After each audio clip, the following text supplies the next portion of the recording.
किनीजियन economics हम start कर चुके थे, किनीजियन इकोनॉमी, किनीजियन थ्योरी आप इसको कह लें, ठीक है। और हमें इसमें बहुत सारी चीजें पढ़नी है, राइट।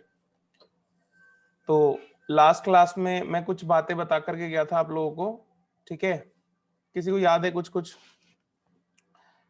ठीक है, चलिए आज देखेंगे कुछ। मैं आप लिख भी सकते हैं, राइट।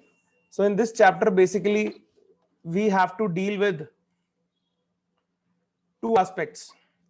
दो चीज मेनली इसमें हमारे को पढ़नी है। The factors that determine the level of national income. और ये चीज मैं आपको लास्ट क्लास में भी बता के गया था कि this chapter it studies the demand side of the things. Okay, demand side of the things को स्टडी करता है, शॉर्ट रन कंसेप्ट है, राइट। और कीन्स से पहले जितनी भी इकोनॉमिक थ्योरीज हम पढ़ते हैं that relate to market and that keep market forces in their center, they are called as what? Classical economic theories। क्या अरे इतना समझ में आता है क्या? Right, yes sir. ये मैं आपको लास्ट क्लास में बता करके गया था कुछ कुछ बातें, राइट। तो वहीं से थोड़ा थोड़ा स्टार्ट करेंगे, ठीक है। तो लिख लीजिए ये अपनी बुक में। मैं चाहता हूं कि आप इन सबको लिखे, मैं आपको ये दे दूंगा पीडीएफ तो, right. But I want that you should write it as well. Okay, notes लिख के और लिख लीजिए। In this chapter the factors that determine the level of national income, we have to study about them, and the determination of equilibrium level of income and output in the economy. Okay, यहाँ पे national income की बात की है, तो economy में national income को देखते थे ये, ठीक है। अब नेशनल इनकम है क्या? If I ask you what is national income,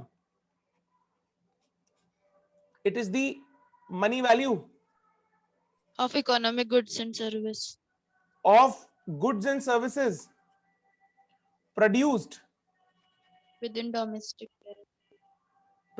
in an economy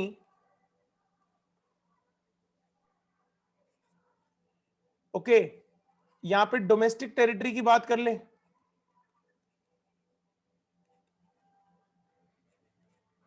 in an accounting year,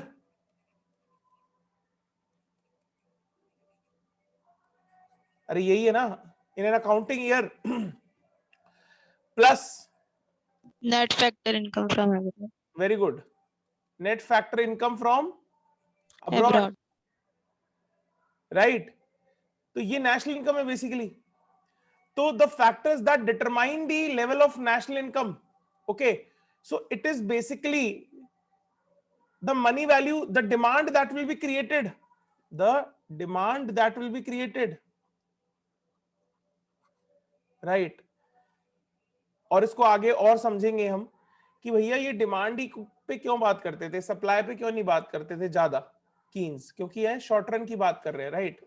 then determination of equilibrium level of income output and output in the economy, ठीक है। और जब भी हम इक्विलिब्रियम की बात करते हैं तो क्लासिकल तो क्या बोलते थे कि हमेशा इकोनॉमी में कैसा इक्विलिब्रियम रहता है बेटा, मैं आपको पिछली क्लास में बता के गया था, full employment level of equilibrium रहता है। अरे याद है, ठीक है। Yes sir. We will start with the background, ठीक है। तो ऐसे लिख लो थोड़ा सा, classical theory of determination of income and employment, right. Classical theory of determination of income and employment. अब देखा जाए तो ऐसी कोई थ्योरी है नहीं, so you can read it here. There is no such theory as named above. ऐसे single नाम से कोई थ्योरी नहीं है पूरी, classical theory of income and employment. अब इसमें किया क्या है, the collective theories of classical economists, they have been clubbed together to study equilibrium in the economy. Okay, ठीक है, इतना समझ में आता है? आगे बढ़ूं? एक मिनट। वेट,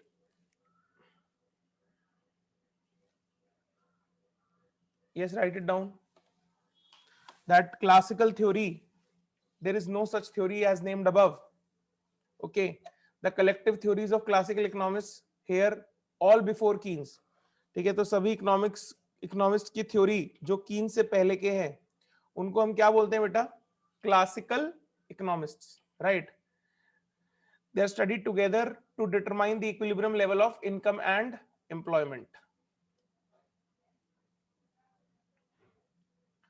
ये आपकी बुक में दिया हुआ नहीं है बेटा सब कुछ, तो थोड़ा सा लिख लो इसको,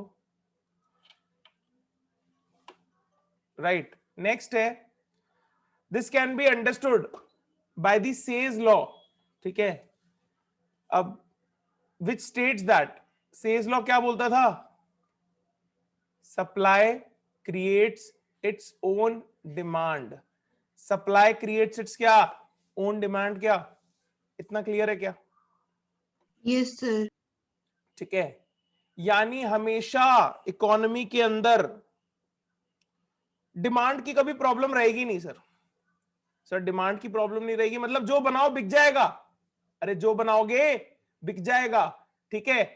तो अब ये किसको इंश्योर करना है कि फुल एम्प्लॉयमेंट आ जाए, ये बोले कि फुल एम्प्लॉयमेंट आ जाएगा, ऐसे लोग होंगे ही नहीं जो काम करना चाहते हैं उनको काम नहीं मिल रहा। जो भी प्रिवेलिंग वेज रेट पे काम करना चाहेगा उसको काम मिलेगा, रिसोर्सेज इंप्लॉयड होंगे, और जो भी बनेगा जो भी सप्लाई किया जाएगा उसकी डिमांड ऑटोमेटिकली इकोनॉमी में क्रिएट हो जाएगी।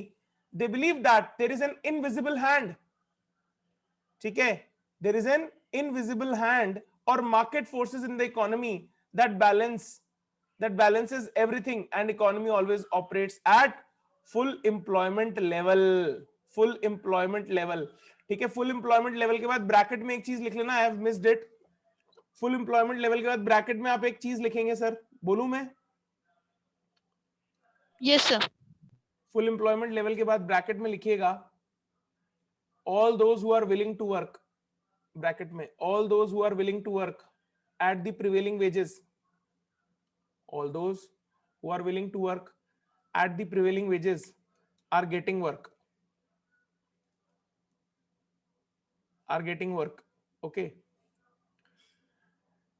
तो क्लासिकल इकोनॉमिक्स में जब भी हम देखते हैं फुल एम्प्लॉयमेंट, तो फुल एम्प्लॉयमेंट का मतलब ये नहीं होता कि कोई भी अनएम्प्लॉयमेंट है ही नहीं इकोनॉमी में, ठीक है। There can be unemployment and that unemployment can be of what nature, मैंने आपको पहले भी पिछली क्लास में बताया, Frictional, Voluntary. voluntary. Frictional, seasonal, voluntary unemployment हो सकता है, ठीक है बेटा। लेकिन जो काम करना चाहता है प्रिवेलिंग वेजेस पे उसको काम मिल रहा है, समझ रहे हो, वो फुल एम्प्लॉयमेंट है, उसको बोलते हैं फुल एम्प्लॉयमेंट, ठीक है ना।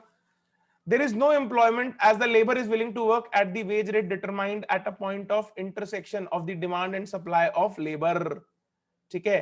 और इसके बाद एक लाइन लिखो, इसके बाद self adjusting system of wage rate, ये भी लिख लो, और इसके बाद self adjusting system of wage rate के बाद आप एक लिखोगे, सर एक मिनट, भैया बाकी सब बच्चे भी लिख रहे हैं क्या? Yes sir. लिख लो एक दफा यार इसको,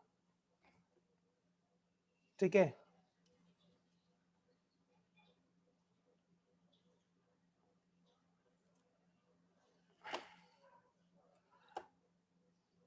यस सर। ठीक है, इसके बाद आप एक लिख लो, इसके self adjusting system of wage rate के बाद आप लिख लो the wage rate is flexible, wage rate is flexible, ठीक है। ब्रैकेट में लिख लो as we are talking about long run concept, as we are talking about long run concept and as we are talking about long run concept and wages tend to adjust themselves in the long run, wages tend to adjust themselves in the long run, ऐसा लिख लो, ठीक है। अभी मैं थोड़ा सा इसको आप लिखो, अभी मैं आपको इस पे डिस्कशन अभी करूंगा थोड़ा सा आगे चल के, ठीक है, तो और क्लैरिटी आपको आ जाएगी। अब आप बोलोगे सर ये क्यों लिखवा रहे हो आप, क्या मतलब है इसको लिखने का, ठीक है। मैं आपको बता रहा हूँ, आपके जो लास्ट में कंक्लूजन दिया हुआ है ना, आपकी बुक में जो चैप्टर में कंक्लूजन दिया हुआ है ना, वहां पे ये बातें लिखी हुई हैं जो अपन अभी पढ़ रहे हैं, ठीक है। तो आप जब जाकर के पूरा चैप्टर पढ़ लोगे तो बच्चे को समझ में नहीं आता मैंने कर क्या दिया, मतलब ऐसा हो जाता है कई बार कि भैया क्या पढ़ लिया मैंने, ठीक है। तो उसको समझाने के लिए ये सारी चीजें जरूरी है, ठीक है। लिख लिया? अब इसके नीचे एक नोट लिखो बेटा, नोट लिखो long run and short run, लिख लिया आपने? नोट में लिखेंगे आप, नोट। सर एक बार वो लाइन बोलना दोबारा। अब क्या लाइन बोली थी मेरे को खुद को याद नहीं है, ब्रैकेट में इनविजिबल बेटा वो कुछ sir as we are talking about as we are talking about long run, long run concept and wages and as we are talking about long run concept comma wages tend to adjust themselves in the long run, ठीक है, यही बोला था ना? yes sir, ठीक है, note में आप लिखोगे long run versus short run.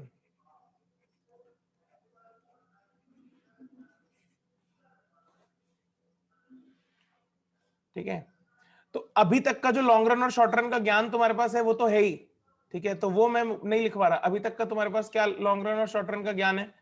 तुम बोलते हो शॉर्ट रन सर एक ऐसा रन है जहां पे जो फैक्टर्स है, there is a combination of fixed and variable factors, there is a combination of Yes, sir. yes sir, variable factors, and in the long run all the factors are what? Variable, all the factors yes are sir, variable। ये तो है ही ये तो है ही। इसमें specifically लिख लो कि short run के अंदर wages are fixed and long run के अंदर wages are flexible, फ्लेक्सिबल या इसको बोले वेरिएबल।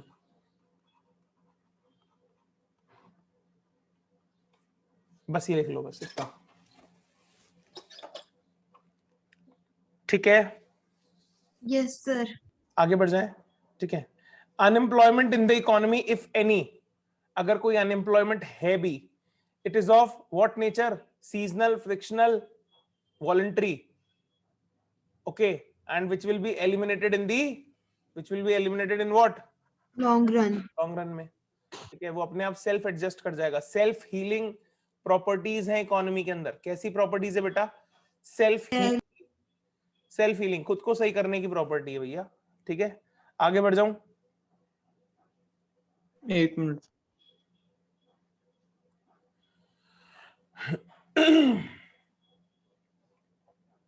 ठीक है, इतना समझ में आता है आपको? yes sir, ठीक है, नेक्स्ट आगे बढ़ रहे हैं। छोटा चैप्टर है, ज्यादा टाइम नहीं लगेगा, जल्दी हो जाएगा, टेंशन मत लेना। ठीक है, नेक्स्ट है all consumption is equal to the income generated in the economy. ठीक है, मैंने बताया था आपको all consumption is equals to income generated. ठीक है, पर हमेशा ऐसा होता नहीं है। ठीक है, इसमें क्या होता है, क्या चीज इसमें होता है? सेविंग भी होती है। and if there are any savings, they will be equal to the investment. they will be equal to the what? Investment every time। ठीक है, there is self adjusting level of interest rates in the economy and savings and investments are always equal। savings and investments are always equal क्या? ठीक है, अब ये saving वाला जो side है ये कंज्यूमर की साइड को शो करता है, अरे यस और नो, और इन्वेस्टमेंट जो है वो इन्वेस्टमेंट जो करा बिजनेस ने, बिजनेस है जो, समझ में आ रहा है?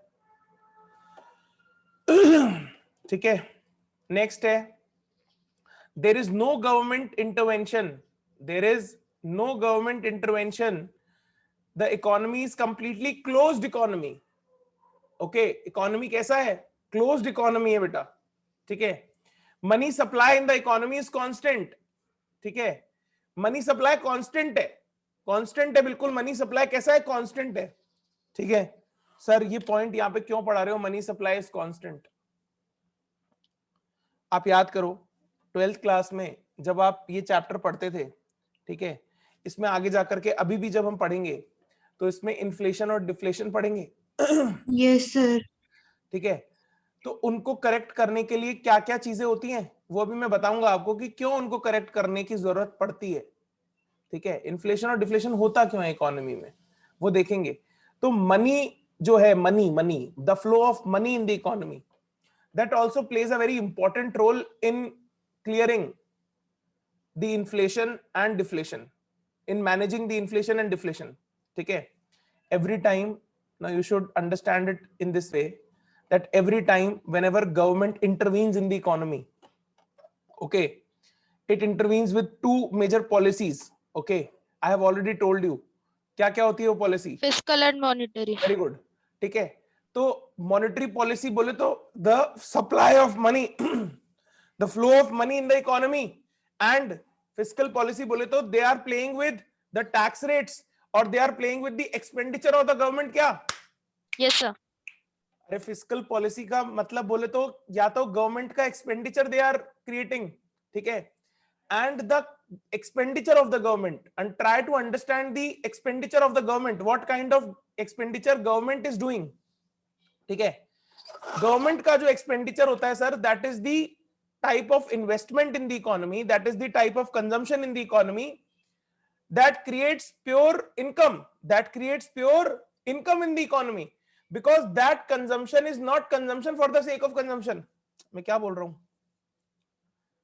The consumption of the government in the economy, वापस बोलता हूं स्लो करके, the consumption of government in the economy is the consumption not for the sake of consumption sometimes, and when it happens, when the economy is in the stage of, yeah, the economy is facing distress. Okay, the economy is in a distress phase, it is in a bad position. So when government will expend, okay, it is not for the sake of consumption the government is expending, rather it is for the sake of making the economy in a better position. Are you getting it what I am speaking, guys? Yes, sir. Yes, sir. समझ में आ रहा है ना? देखो थोड़ा सा जो मैं बोल रहा हूं उसको बस समझो, बस that's it. You will be able to relate each and every line of your text that is written in your book. I can guarantee you, perfect एकदम बोल रहा हूं. आज अभी इतना लिख लेना, जितना बता दूं उतना बुक में से पढ़ के आना कल. That's it. Your work will be done. ठीक है? Yes, sir. ठीक है ना? Yes. So have you written that Yes, sir. money supply constant है? ये कौन बोल रहा है? ये कौन बोल रहा है? Classical. हाँ, classical. क्लासिकल बोल रहे हैं ना. ये तो बोल रहे हैं कि भैया क्लोज इकोनॉमी है, सरकार का तो कुछ काम ही नहीं है, सरकार का रोल केवल एडमिनिस्ट्रेशन का है, पुलिसिंग का है, वो काम करो. ठीक है, इकोनॉमी को मत संभालने आओ, वो अपने आप कर लेगी, संभाल लेगी अपने आप. Then technology is constant, technology is constant. ठीक है, business will produce up to full employment level and there is no problem of demand at all. मजा आ रहा है? अरे yes or no? ठीक है, इतना लिख लो. लिख लिया? Yes, sir. आगे Yes, बढ़ो. sir. नहीं सर, नीचे वाला लिख लो जल्दी लिख लो. Business will produce up to full employment level and there is no problem of demand at all. Perfect है ना? डिमांड का कोई हमारे को प्रॉब्लम ही नहीं है, चिंता ही नहीं है डिमांड का. ठीक है,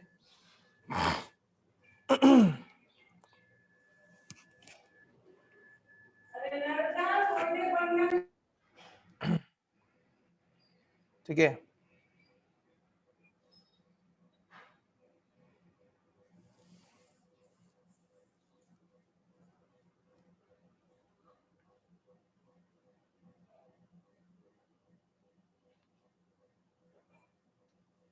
ठीक है, आगे बढ़ूं. Yes sir. नेक्स्ट अब बात करते हैं कीनेसियन मॉडल को के बारे में. ठीक है सर, अगर क्लासिकल थ्योरी में इतने फ्लॉज थे, आप बोल रहे हो ना इतने फ्लॉज हैं, बेकार है, तभी तो हम कीनेसियन मॉडल पढ़ रहे हैं, मॉडर्न इकोनॉमिस्ट कीन्स को पढ़ रहे हैं. भाई वो तो क्लासिकल थे, अब ये अपने आप को मॉडर्न बताते थे कीन्स. ठीक है, तो क्लासिकल थ्योरी को डिस्कार्ड क्यों नहीं कर देते? ठीक है, क्योंकि ऐसा जब देखा गया कि क्लासिकल ऐसा बोल रहे हैं इनविजिबल हैंड है, ये है वो है, अगर ऐसी चीजें होती, ठीक है, कि इनविजिबल हैंड होता, सेल्फ हीलिंग कैपेबिलिटी होती इकोनॉमी की, ठीक है, प्रिवेलिंग वेज रेट पे लोग काम करना पसंद करते, फुल एम्प्लॉयमेंट लेवल अचीव हो जाता, डिमांड की कोई चिंता नहीं होती, जो भी बनता बिक जाता. ठीक है, in that position would there have been any kind of depression like No, one sir. we had in the year 1929 and 30? अगर ऐसा कोई सेल्फ हीलिंग हाथ होता पूरे विश्व की कहीं भी किसी भी देश की इकोनॉमी के अंदर, ठीक है, तो क्या ये सिचुएशन अराइज होती जो 1929 में 1930 में ग्रेट डिप्रेशन आया when No, sir. people got unemployed? Okay नहीं ना, ठीक है.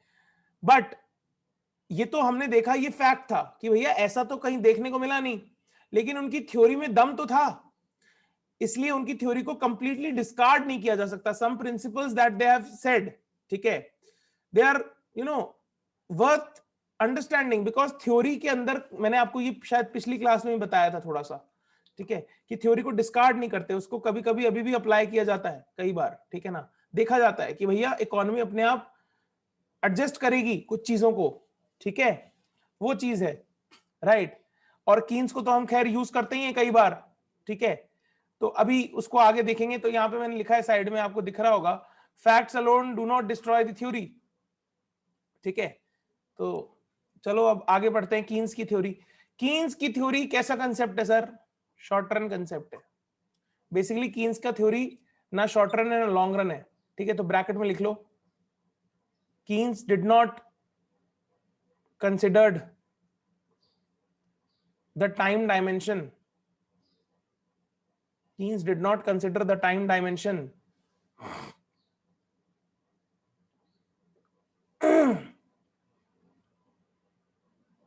यह शॉर्ट रन क्यों लिखा है? समझाने के लिए ताकि तुम डिफरेंशिएट कर सको ना बेटा. कई बुक में नहीं लिखा है तुम्हारा ये, मैं तुम्हें समझा रहा हूं तुम्हारे को ये है क्या थ्योरी, ठीक है, ताकि तुम इसको और अच्छे से पक्का तरीके से आगे वाले चैप्टर्स भी जब हम करेंगे तो उससे भी रिलेट कर पाओ, ठीक है. शॉर्ट रन इसलिए लिखा है, Keynes did not consider any run, any time dimension, ठीक है. मैंने क्या लिखवाया अभी आपको? Keynes did not consider The time dimension. Keynes did not consider the time dimension, comma, and said that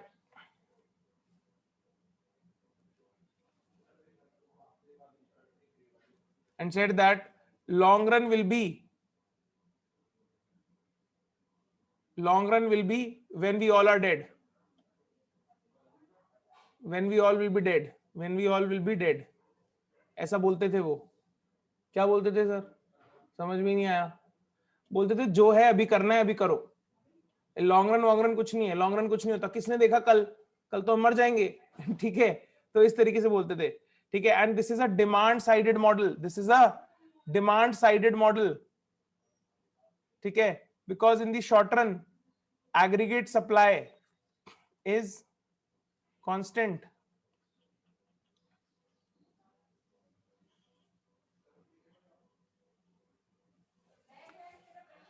Aggregate supply is constant.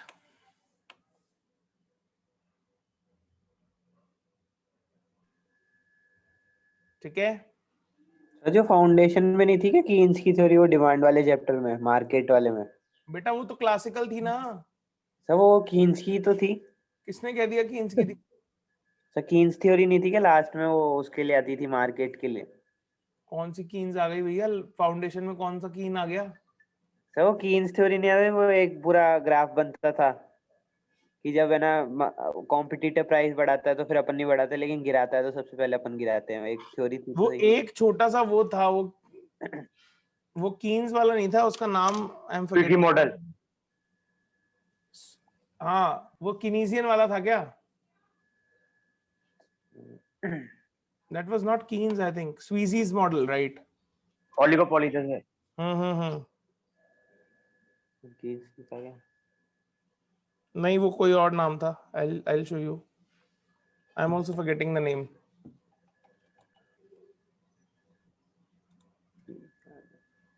It was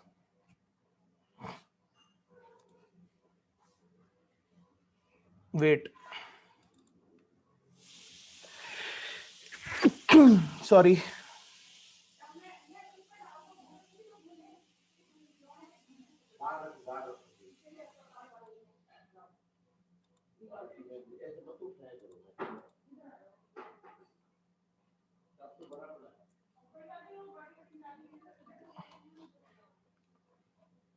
स्वीजीज model था ना वो, कीन्स का थोड़ी था वो, नाम आई एम फॉरगेटिंग। वो तो ओलिगोपोली में था, अरे ओलिगोपोली में तो था, नाम क्या था उसका बंदे का? स्पीसीज था। इट वाज प्रोपाउंडेड बाय, चलो छोड़ो उसको अभी, वो कीनीसियन डिमांड कर्व, क्या था? King demand curve. हाँ, किंग डिमांड कर था वो, तुम कीन्स से जोड़ दिया उसको। दैट इज व्हाट, उसका डायग्राम ऐसे बनता है। हाँ हाँ सर याद है। तो वो कीन्स थोड़ी था बेटा, वो कंफ्यूज हो गया। ठीक है ना, चलो कोई बात नहीं। His theory entirely discarded the classical wisdom. As per classicals, ठीक है, y equals to c plus s क्या, ठीक है, the income is the consumption or the savings, that will be what will be done by the income, okay, done with the income in the economy. income होगी तो उससे क्या होगा, तो consume करेंगे, उसको सेव करेंगे, and the savings will be equal to investment क्या, अरे yes or no, ये कौन बोलते थे? classicals, full employment. But Keynes said that this is not always true, this is not always true, ठीक है। कीन्स क्या बोलते थे कि भैया ऐसा हमेशा जरूरी नहीं है, this is not always possible, yeah, this is not always true that savings equals to investment, savings will be equal to investment, okay. According to Keynes, equilibrium level of income and employment is just determined at the point of effective demand, at the point of effective demand, and effective demand is where AD and AS are equal, AD and AS are equal. ये था वो, मेरे को अब याद आ रहा है।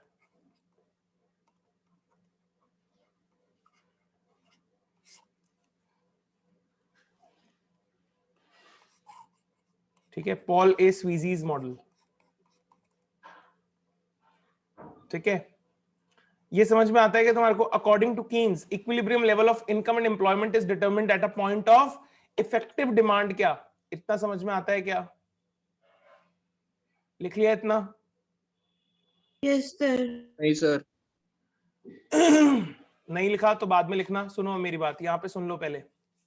देखो यहाँ पे ये प्रोड्यूसर है, दिख रहा है तुम्हारे को प्रोड्यूसर, ठीक है।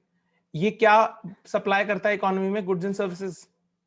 यहाँ पे कंज्यूमर है, ठीक है, ये डिमांड करेगा इन गुड्स एंड सर्विसेज की, ठीक है। अरे यस और नो, ठीक है। जब ये प्रोड्यूस करता है तो he is saying that I have invested to produce all these goods and services. इतना समझ में आता है? इसने कुछ इन्वेस्टमेंट किया है? अरे समझ में आ रहा है क्या?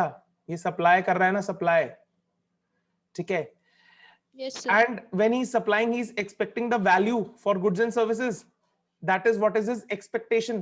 That is what is his expectations. Okay. Now he's asking one thing, that will I get what I want? ठीक है। तो ये तो डिपेंड करेगा कि डिमांड कितनी हो रही है। ये क्या करेगा? डिपेंड कि डिमांड कितनी हो रही है इकोनॉमी में, डिमांड कितनी हो रही है, ओके। तो इक्विलिब्रियम लेवल उस पॉइंट पे होगा जहां पे इफेक्टिव डिमांड होगी। जहां पे क्या होगी? Effective demand. जितना इकोनॉमी में प्रोड्यूस हो रहा है, ठीक है, उस पे जो भी डिमांड हो रही है, ठीक है, दैट डिमांड मे बी और मे not B at the full employment level. मैं क्या बोल रहा हूं? मतलब अगर इफेक्टिव डिमांड आ गई हमारे पास, यानी हमारे पास एक ऐसा पॉइंट आ गया जहां पे एडी इक्वल्स टू एएस है कीन्स के हिसाब से, ठीक है, उसको हमने बोला इफेक्टिव डिमांड है, उसको हमने क्या बोला? इफेक्टिव डिमांड है, ठीक है। समझ में आ रहा है? Aggregate supply is equals to aggregate demand. What is being supplied in the economy is being demanded at a point, वो इफेक्टिव डिमांड है। इसके बावजूद भी इकोनॉमी के अंदर जो लेवल ऑफ एम्प्लॉयमेंट आ रहा है या जो लेवल ऑफ इनकम आ रहा है, it may not be the full employment level, it may not be the full employment level. It means that even at AD and AS, even at AD and AS are equal, there can be unemployment in the economy, there can be involuntary unemployment. There can be involuntary unemployment. And to cover this involuntary unemployment, to create more jobs in the economy, the demand has to increase the demand in the economy and to employ these resources. When these resources will be employed, देखो ये बोल रहे हैं कि effective demand तो आ जाएगी. मैं क्या बोल रहा हूं समझ में आ रहा है? कीन्स यूज्ड टू से कि भैया इफेक्टिव डिमांड तो वो पॉइंट है जहां पे इक्विलिब्रियम हम सेट करते हैं. अब आपने बोला ये इक्विलिब्रियम है, लेकिन ये फुल एम्प्लॉयमेंट इक्विलिब्रियम है ये पता नहीं. There are there is a great chance that this is not full employment equilibrium. मैं क्या बोल रहा हूं कि this equilibrium, this point जहां पे AD and AS are equal, there is huge amount of possibility, every possibility that this is not full employment level of equilibrium. It means that in the economy there are resources that are unemployed. Yes or no? And to employ these resources, and if these resources will be employed, अगर जो unemployed है अगर उसको employment मिल जाएगा, what is going to happen? The supply is going to increase क्या? Yes, sir. And क्योंकि demand तो अपने आप create हो ही नहीं रही है economy में, supply जो है वो demand create नहीं करती. कीन्स का कहने का था मतलब कि supply अपने आप demand create नहीं करेगी. तुम इनको employment दे दो, ठीक है, सप्लाई तो हो जाएगी लेकिन डिमांड क्रिएट नहीं होगी. डिमांड का एक अपना लेवल है, वो अपनी मर्जी से चलती है. अरे देखो ना, डिमांड का अपना मर्जी है ना. ये देखो कंज्यूमर क्या बोल रहा है, ये मेरी मर्जी, मैं डिमांड करूं या ना करूं मेरी मर्जी, ठीक है. Yes, sir. तो तुम कितना ही सप्लाई कर लो, उसकी मर्जी नहीं होगी तो वो सब डिमांड नहीं करेगा. अब इस डिमांड को बढ़ाने के लिए what we require, government intervention is required. What we require, government intervention. इतना समझ में आता है कीन्स की बात क्या कही, ठीक है. So to attain equilibrium, the expectations of the firms और business, they should be equal to what they must get और व्हाट दे डिमांड, और the demand in the economy.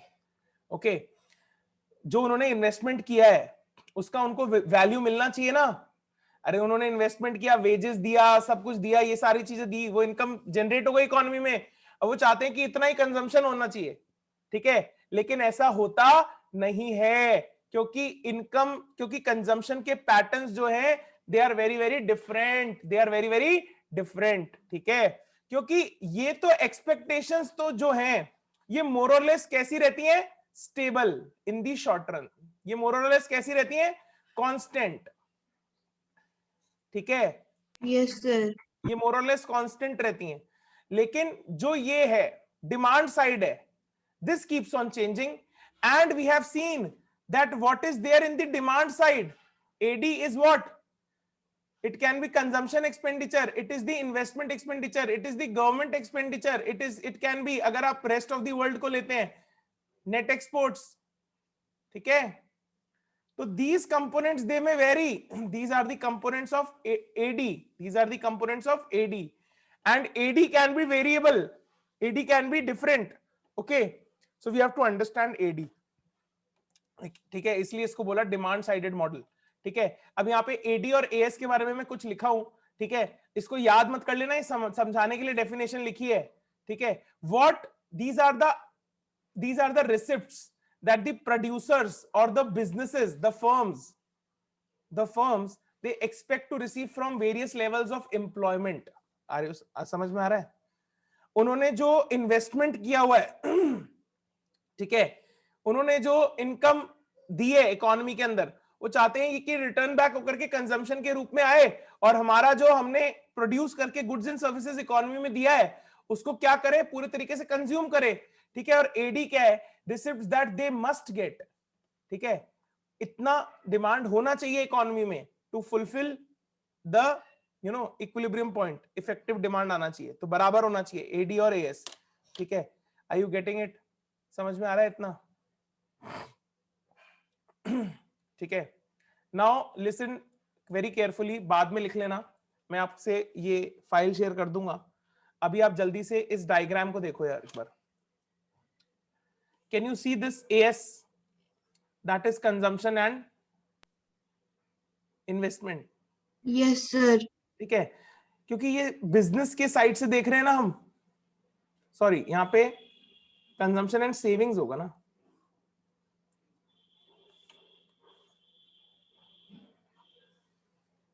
Consumption and savings, consumption and savings. Clear है? ठीक है.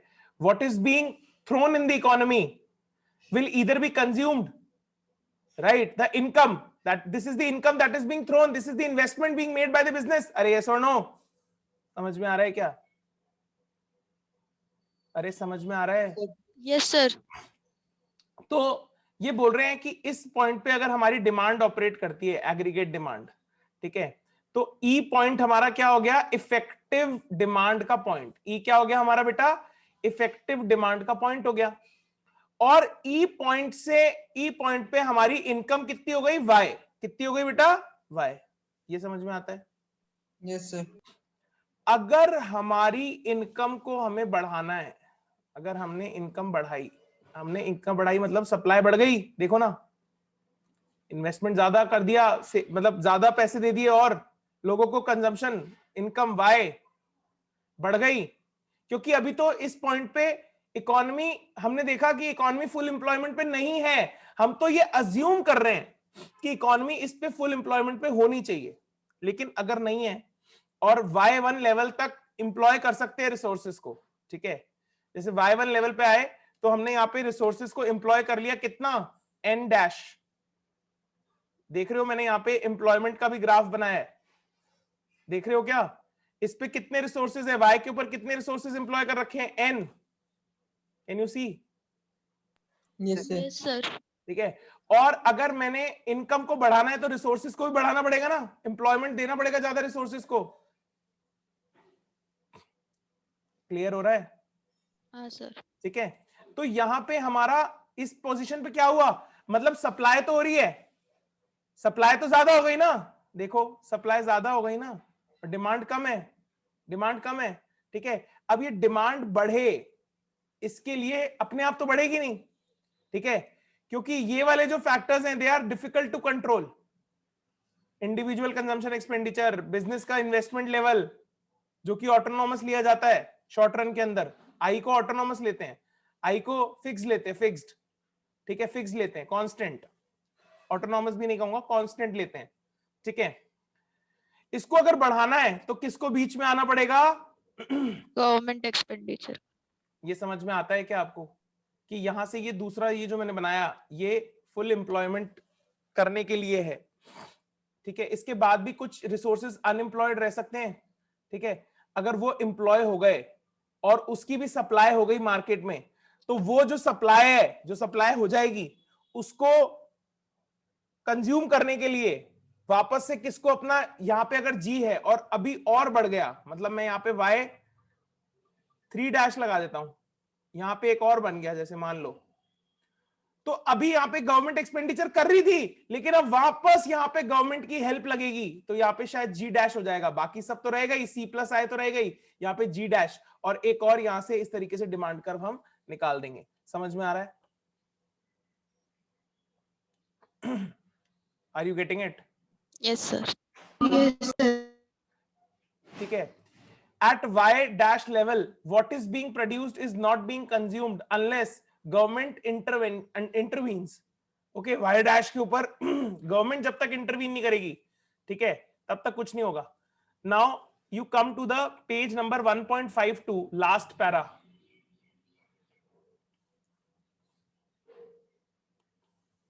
Page 1.52 last para पे आइए एक बार.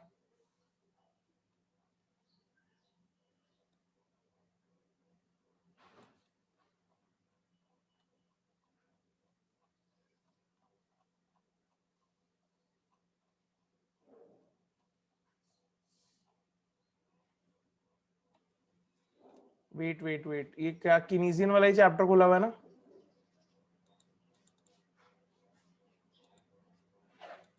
नहीं, ये तो नेशनल इनकम. First खुल गया ये तो. National wait income. Wait wait, कोई जन रीड करेगा क्या? ये कौन सा? Page number let me open 1.52. Page number है बेटा, page number 1.52 last paragraph.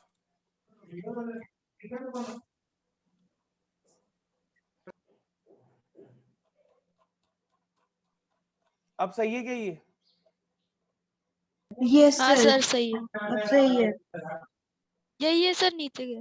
Sir, नीचे हाँ, ये सर लास्ट पैरा। एक बार इसको रीड करो, एक बार इसको मैं हाईलाइट कर रहा हूँ, इसको रीड करो एक बार।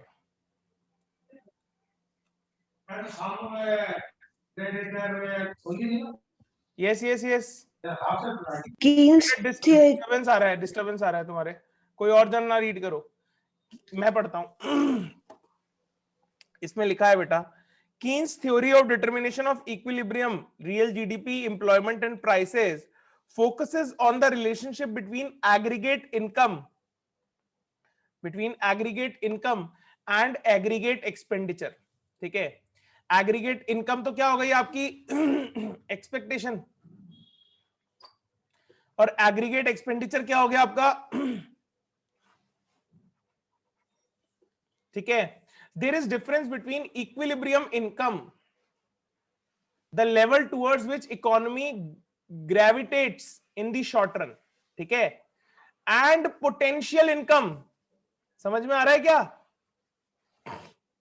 जो इक्विलिब्रियम लेवल ऑफ इनकम हम देख रहे थे वाई, इफेक्टिव डिमांड पे जो लेवल ऑफ इनकम था वाई, ठीक है, उसमें और जो हमारी इकोनॉमी में पोटेंशियल है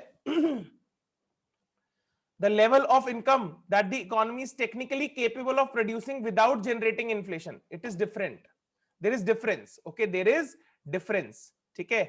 आगे पढ़ो। Keynes argued that markets would not automatically lead to full employment equilibrium and the resulting natural level of real GDP, automatically they cannot reach the full employment equilibrium level। अरे that is what I am shouting and yelling। इसमें किसका इनको hand लगेगा? Invisible hand लगेगा या सरकार का hand लगेगा? सरकार का। गवर्नमेंट का। Government hand. अब समझ में आ रहा है? ठीक है। Next, the economy could settle in equilibrium at any level of unemployment.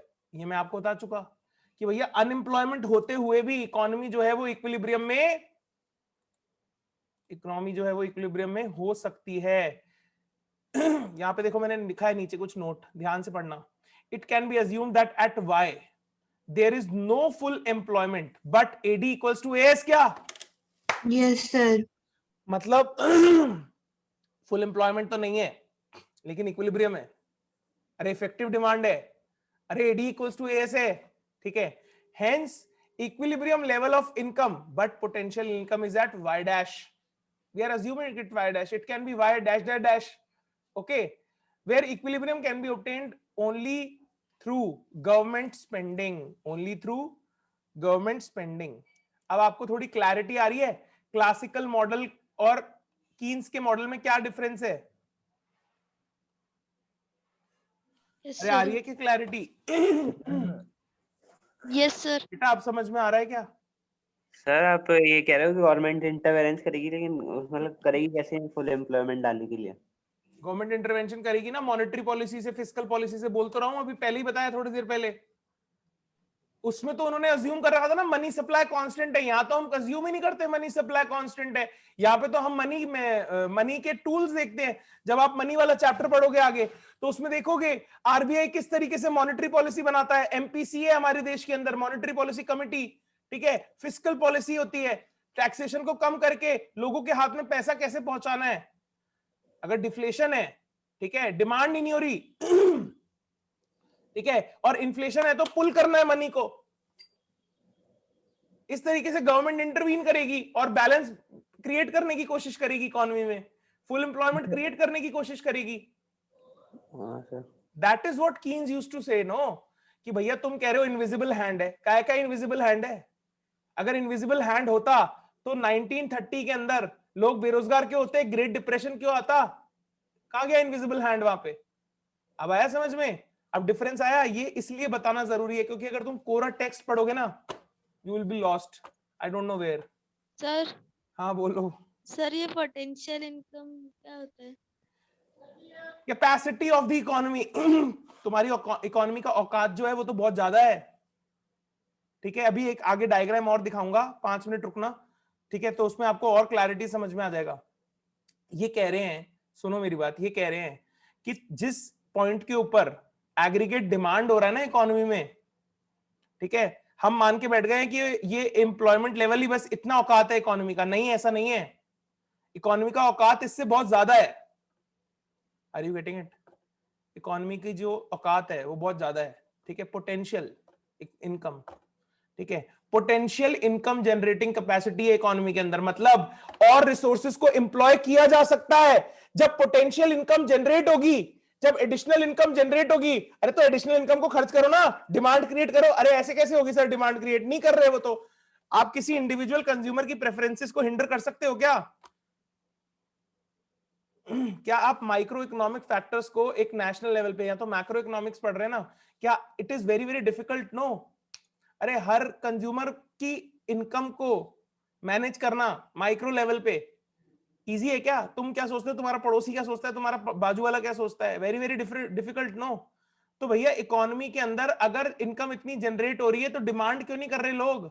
तो नहीं कर रहे तो नहीं कर रहे, अब क्या करें उसको? सी को तो हम मैनेज ही नहीं कर सकते।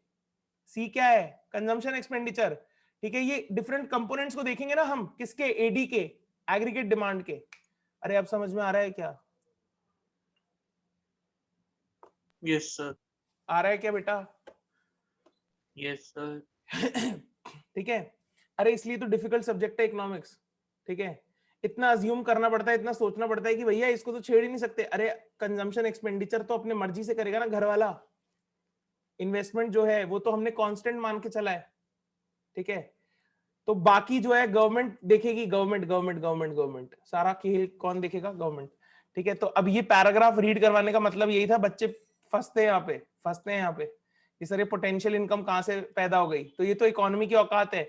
Keynesians believe that prices and wages are not so flexible, they are sticky। भाई वो तो बोल रहे थे हमारे जो महान लोग थे क्लासिकल वाले, वो बोल रहे थे कि वेज रेट इज फ्लेक्सिबल। अरे बोला था ना, interest rate is also flexible. Sir ये क्या होता है, एक बार बताओगे क्या? हाँ बताऊंगा ना, देखो इसको ध्यान से देखना। यहाँ पे देखो, ये यहाँ पे मैंने क्लासिकल के 2 मॉडल बनाए हैं, ठीक है। यहाँ पे डिफ्लेशन को शो कर रहा है, यहाँ पे इन्फ्लेशन को शो कर रहा है। कैसे? देखो, ये बोलते हैं कि ये sir short run aggregate demand है, ब्लैक से जो मैंने बनाया है। अरे दिख रहा है क्या तुम्हारे को? Yes sir. ठीक है, जो मैंने ब्लैक से बनाया है, ब्लैक से, ये जो मैंने ब्लैक से बनाया है बेटा, ये तो आपका शॉर्ट रन वाला है एग्रीगेट डिमांड और एग्रीगेट सप्लाई शॉर्ट रन में, ठीक है। इस पे यहां पे जो इनकम लेवल आ रहा है ये है फुल एम्प्लॉयमेंट लेवल पे। किस पे आ गया? फुल एम्प्लॉयमेंट लेवल पे। और ये कहते हैं ये सेट हो जाता है लॉन्ग रन एग्रीगेट सप्लाई। क्या बोलते हैं इसको फिर? Long run aggregate supply. मतलब इतनी सप्लाई हो रही है, ये इनकम है, ठीक है। फुल एम्प्लॉयमेंट पे इतनी इनकम होगी लॉन्ग रन के अंदर, दैट्स इट। समझ में आ गया? मान लो कि एग्रीगेट डिमांड जो है वो शिफ्ट कर गया, यहां पे लेफ्टवर्ड शिफ्ट हो गया, कम हो गया एग्रीगेट डिमांड। अरे एग्रीगेट डिमांड कम हो गया ना, देखो ना, शॉर्ट रन में एग्रीगेट डिमांड कम हो गया, लोग डिमांड नहीं कर रहे, ठीक है। तो अब जो है प्राइस लेवल पी से P1 गिर जाएगा, डिमांड नहीं है, सप्लाई है, डिमांड नहीं है, ठीक है। तो अब इस केस में हमें फुल एम्प्लॉयमेंट पे रीच करना है वापस से। देखो इस केस पे वापस पे फुल एम्प्लॉयमेंट पे रीच करना है। तो फुल एम्प्लॉयमेंट पे रीच कैसे होगा लॉन्ग रन में? कहते हैं लॉन्ग रन के अंदर सप्लाई को क्या करना पड़ेगा? अरे क्या करना पड़ेगा लॉन्ग रन में? सप्लाई को बढ़ाना पड़ेगा। क्या बढ़ाना करना पड़ेगा। तभी ये इक्विलिब्रियम यहां पे इस पॉइंट पे रिस्टोर हो पाएगा। समझ में आ रहा है? ठीक है। अब सप्लाई कब बढ़ती है? याद करो अपने माइक्रो के कंसेप्ट जो पहले पढ़ते थे आप। सप्लाई कब बढ़ती है? प्रोडक्शन बढ़ेगा तब सप्लाई। जब कॉस्ट कम होती है, डिमांड ज्यादा हो, जब टैक्स कम हो, जब कॉस्ट कम होती है। जब क्या कम होती है बेटा? कॉस्ट कम होती है, ठीक है। और यहाँ पे मेजर कॉस्ट को मानते थे लेबर की कॉस्ट। किसकी कॉस्ट? लेबर की कॉस्ट। लेबर की कॉस्ट। ठीक है। तो जब कॉस्ट ऑफ प्रोडक्शन कम हो जाएगी, जब कॉस्ट ऑफ प्रोडक्शन कम करनी पड़ेगी ना उनको, cost of production, wage rate flexible है, फुल एम्प्लॉयमेंट तो रहेगा ही, वो कम कर दें तो भी फुल एम्प्लॉयमेंट रहेगा, तो लॉन्ग रन के अंदर धीरे धीरे धीरे धीरे क्या होगा? Aggregate supply will shift rightward. ठीक है। और ये फिर आ जाएंगे P1 से P2 लेवल पे और प्राइसेस कम हो जाएंगे। मेरी बात समझ में आ रही है? Price level will shift further downward, ये ऐसा बोलते थे। कौन? क्लासिकल वाले। ठीक है, क्लासिकल वाले ऐसा बोलते थे। डिमांड कम होगी तो सप्लाई कम होगी ना, ज्यादा थोड़ी ना होगी। सप्लाई बेटा, सप्लाई बढ़ेगी। सर अगर डिमांड प्राइस लेवल बेटा, प्राइस लेवल। नहीं सर, आपने एएस भी तो बढ़ा दिया इस साइड करके। हाँ बढ़ेगा। सप्लाई उस लेवल ऑफ एम्प्लॉयमेंट पे देखो, आप इसको वैसे मत देखो जो डिमांड सप्लाई आप पहले पढ़ते थे। मैंने तो उससे कंसेप्ट चुराया है कि कॉस्ट कम होगी तो आपकी सप्लाई बढ़ेगी। ठीक है, समझ रहे हो मेरी बात को? हाँ सर, नहीं वैसे तो वही होता है ना, जैसे एग्रीगेट डिमांड कम होती है तो सप्लाई भी कम करेंगे। अरे क्यों कम करेंगे? जरूरी थोड़ी है कम होगी। इक्विलिब्रियम में आने के लिए वापस Y1 पे आ गए थे हम, जब एडी हमारी शिफ्ट कर गई तो हम Y1 लेवल पे आ गए। ठीक है, Y1 लेवल, यानी Y1 लेवल वो है जहां पे फुल एम्प्लॉयमेंट नहीं है। समझ रहे हो मेरी बात को? फुल एम्प्लॉयमेंट नहीं है, तो फुल एम्प्लॉयमेंट लाने के लिए सप्लाई बढ़ानी पड़ेगी ना मेरे भाई। See the diagram, no? Are you getting it? नहीं आए क्या समझ में? ये क्लासिकल वाला मॉडल समझा रहा हूं मैं तुम्हारे को, क्योंकि ये डिस्कशन थोड़ा सा अभी देख लो इसको। ठीक है, बाद में दिक्कत करता है, ये बाद में लिखा हुआ है, ये कंक्लूजन में सारी चीज लिखी हुई है, इसलिए तो बोल रहा हूं। किसको समझ में आया मुझे बताओ? Who is understanding what I am speaking? Nobody?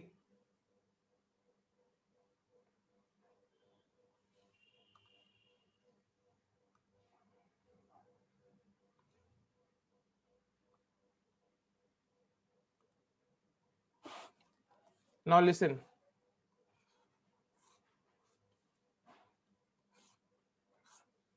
ये एग्रीगेट डिमांड है, ये एग्रीगेट सप्लाई है, इतना समझ में आता है? Yes, sir.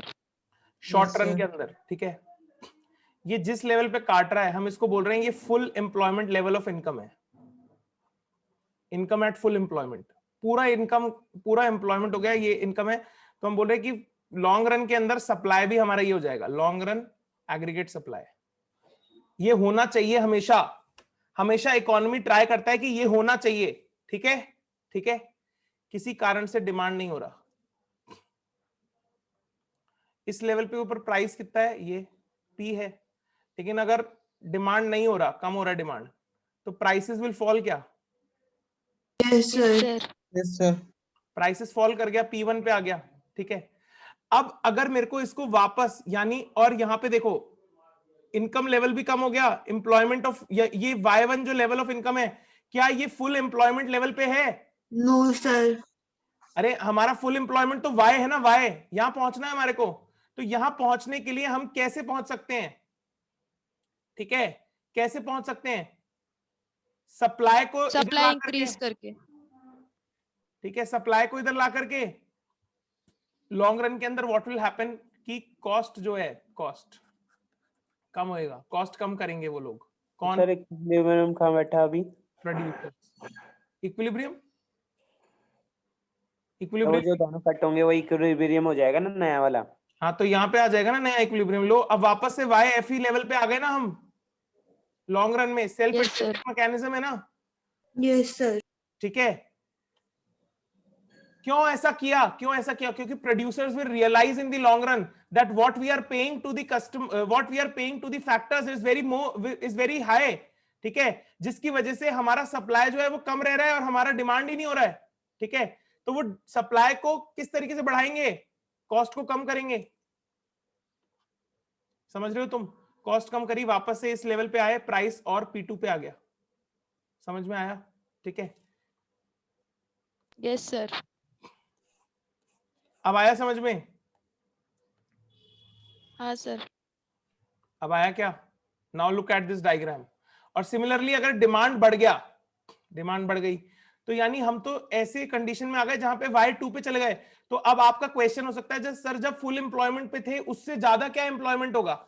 मैंने आपको बताया था कि फुल एम्प्लॉयमेंट कैसा एम्प्लॉयमेंट मानते थे classical, those who are willing to work are getting work, यानी कुछ लेवल ऑफ अनएम्प्लॉयमेंट तो यहाँ पे भी रहेगा ना, Yes, हाँ। sir. उसको भी कंप्लीट कर लिया हमने Y2 लेवल पे। ठीक है, समझ रहे हो। अब स्लोली एंड ग्रेजुअली क्या हुआ कि सप्लाई जो है उसको एडजस्ट होकर के यहां आना पड़ा, प्राइसेस को बढ़ना पड़ा। देखो P से P1, P1 से P2, ठीक है, P से P1, P1 से P2, यहां पे भी ये गिरे, यहां पे फॉल हुआ, यहां पे राइज हुआ प्राइसेस का। समझ रहे हो मेरी बात को। Yes, इसको sir. ये इस कंसेप्ट को अपन बोलते हैं डिफ्लेशन हुआ। ठीक है, P से P1 जब प्राइस गिरा था, P से P1 जब प्राइस गिरा था, ये किसकी वजह से गिरा था, डिमांड की वजह से। तो इसको हम बोलते हैं demand push deflation, demand pull deflation. और P1 से P2 जब प्राइस गिरा तो इसको क्या बोलते हैं, वो सप्लाई की वजह से गिरा था तो कॉस्ट पुश। हाँ, क्योंकि सर सप्लाई की वजह से हो रहा है इसलिए ना क्या। हाँ समझ गए, सप्लाई नहीं, cost of factors of production, Yes, sir. Cost of factors of production. ठीक है, P2 तो तभी आया ना जब AS नीचे गिर गया, तो जब ये भी तो नीचे P क्यों गिरा, क्योंकि cost of factors of production कम किया हमने फुल एम्प्लॉयमेंट पे लाने के लिए। समझ रहे हो मेरी बात को, Y1 से वापस से Y पे आने के लिए। समझ में आ रही है, हाँ सर। अब समझ में आया। अब कीन्स ने क्या बोला बेटा, कीन्स को देखो एक बार, क्योंकि जो हम लाइन पढ़ रहे थे उसके उससे रिलेट करना है हमारे को। तो बेसिकली एक बार लाइन का पढ़ रहे थे, वापस से पढ़ते हैं। Keynesians believe that prices and wages are not flexible, they are sticky। ठीक है, sticky मतलब they are not easily, they will not easily adjust like they were happening in the classical model। Keynes ने बोला भैया इस तरीके से चलता है ये, there is no self healing, wages are sticky, you cannot alter wages like this। ठीक है, आप कह रहे हो ना लॉन्ग रन में चेंज कर देंगे, कम हो जाएगी बढ़ जाएगी, जैसे इसमें अपन ने देखा ऊपर, अरे देखा ना कि कॉस्ट कम हो गई, सप्लाई बढ़ गई, कॉस्ट बढ़ गई, सप्लाई कम हो गई। यहाँ पे हाँ, सर। लेबरर्स विल रियलाइज, यहाँ पे लेबर रियलाइज करेगा, लेबर रियलाइज करेगा कि भैया हम तो बहुत कम मान रहे थे, अपनी वैल्यू के हिसाब से हम कम मांग रहे थे, तो लॉन्ग रन में वो अपनी वेजेस को बढ़ा देगा और सेल्फ एडजस्टिंग कर लेगी लेबर की डिमांड और लेबर की सप्लाई एक हायर वेज रेट पे। तो ऐसा नहीं होता बिकॉज वेजेस आर स्टिकी। ठीक है, और ये बोलता है कि ये भी मानता था कि एक full employment level of income रहेगा एक पॉइंट पे, लेकिन हमेशा हम एक ऐसी स्पेयर कैपेसिटी में ऑपरेट कर रही होती है economy. So there is always a scope. ठीक है, कि हम अचीव करने के लिए स्ट्राइव करते हैं, अचीव करने के लिए स्ट्राइव करते हैं क्या, equilibrium, full employment level of equilibrium. Okay, reducing wages में lead to further unemployment and social unrest. तो ये कहते थे कि आप कह रहे हो ना वेजेस को रिड्यूस कर दो, वेजेस को बढ़ा दो, तो रिड्यूस तो करना बिल्कुल पॉसिबल ही नहीं है, क्योंकि उससे तो और एग्नी जो है इकोनॉमी की बढ़ेगी। ठीक है, अनएम्प्लॉयमेंट बढ़ जाएगी। हाँ अनएम्प्लॉयमेंट बढ़ जाएगा, सोशल अनरेस्ट बढ़ जाएगा। So what is the tool, the tool is government intervention, and government intervention can be fiscal as well as monetary. ठीक है, उस टाइम पे कीन्स ने किस गवर्नमेंट इंटरवेंशन की बात की थी, फिस्कल की, लेकिन हम ये पढ़ते हैं कि मॉनेटरी टूल्स भी होते हैं, फिस्कल टूल्स भी होते हैं। ठीक है, समझ में आता है। अब आज आप लोग क्या करोगे, इतनी क्लियर है बात, ठीक है। Yes, sir. अब आज Yes, आप क्या sir. करोगे बेटा, आज आप जाकर के Yes. एक तो इंट्रोडक्शन वाला पार्ट पढ़ोगे पूरा 2.1, यहां से आप पढ़ करके इंट्रोडक्शन, ठीक है, इंट्रोडक्शन पढ़ लेना। और सर इंट्रोडक्शन पढ़ के, और मेरी क्या है, दूसरी क्लास वाले बच्चे परेशान हो गए, सर क्लास होगी नहीं होगी, तुम्हारे को ज्यादा पढ़ा दिया मैंने आज। हमारे भी सर परेशान हो गए, क्लास होगी कि नहीं होगी। जा रहे हैं, बोलो उनको आ रहे हैं सर। इकोनॉमिक्स ज्यादा पढ़ ली सर हमने आज थोड़ी। सर आप ये जो अभी लिखवाया है उसकी PDF सेंड कर दोगे क्या? हाँ हाँ कर रहा हूँ, सब करूंगा। मेरे को हॉस्पिटल नहीं जाना हो ना, मैं तुम्हारे को इतना बढ़िया नोट्स बना के दूं, बट यार अभी टाइम मिल नहीं रहा है। तो पीडीएफ तो कर देना, वो लिखने का रह जाएगा फिर। कंक्लूजन पढ़ोगे आप एक बार, ठीक है? ठीक है क्या? दो चीज Yes, Yes, sir. sir. बीच का कुछ मत पढ़ना, ठीक है? मन करेगा मत पढ़ना लेकिन, ठीक है?